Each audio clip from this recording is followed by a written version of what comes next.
നിയമം അറിയാത്തതിനാൽ അവകാശങ്ങൾ പോലും നേടിയെടുക്കാൻ കഴിയാത്തവർക്ക് വേണ്ടിയാണ് മർക്കസ് ലോ കോളേജിലെ നിയമ വിദ്യാർത്ഥികൾ ക്യാമ്പ് സംഘടിപ്പിച്ചത്. കർണാടകയുടെ അതിർത്തി പ്രദേശമായതിനാൽ അധികൃതരുടെ സാന്നിധ്യം പോലും അന്യമായ ഇടമാണ് ബാവലി. ഇവിടെയാണ് 2 ദിവസത്തെ നിയമസഹായ ക്യാമ്പ് സംഘടിപ്പിച്ചത്. ആദിവാസി കോളനിയിൽ ഉൾപ്പെടെ സന്ദർശനം നടത്തി പ്രദേശവാസികളുടെ പ്രശ്നങ്ങളും പ്രയാസങ്ങളും വിദ്യാർത്ഥികൾ ചോദിച്ചറിഞ്ഞു.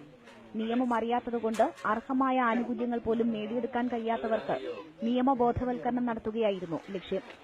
പലർക്കും സർക്കാർ രേഖകൾ പോലും ഇല്ലെന്നും നിരവധി ആരോഗ്യ പ്രശ്നങ്ങൾ നേരിടുന്നുണ്ടെന്നും നിയമവിദ്യാർത്ഥികൾ കണ്ടെത്തി.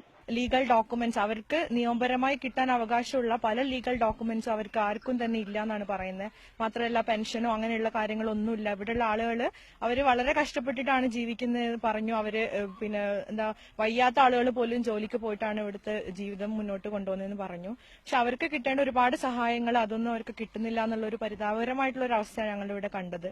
സാമൂഹികമായി പിന്നോക്കം നിൽക്കുന്നവർക്ക് മികച്ച നിയമബോധവൽക്കരണം നൽകി ചൂഷണങ്ങളിൽ നിന്നും സംരക്ഷിക്കുക എന്ന ലക്ഷ്യത്തോടെയാണ് നിയമസഹായ ക്യാമ്പ് സംഘടിപ്പിച്ചതെന്ന് Markaz law college vice principal advocate Samad Pulikkad പറഞ്ഞു. ഇത്തവണ തിരുനെല്ലി പഞ്ചായത്താണ് വയനാട് ജില്ലയിലെ കേരള കർണാടക അതിർത്തിയിലെ തിരുനെല്ലി പഞ്ചായത്താണ് നമ്മൾ ഈ ലീഗൽ എയ്ഡ് പ്രോഗ്രാമിന് വേണ്ടി തെരഞ്ഞെടുത്തിരിക്കുന്നത്.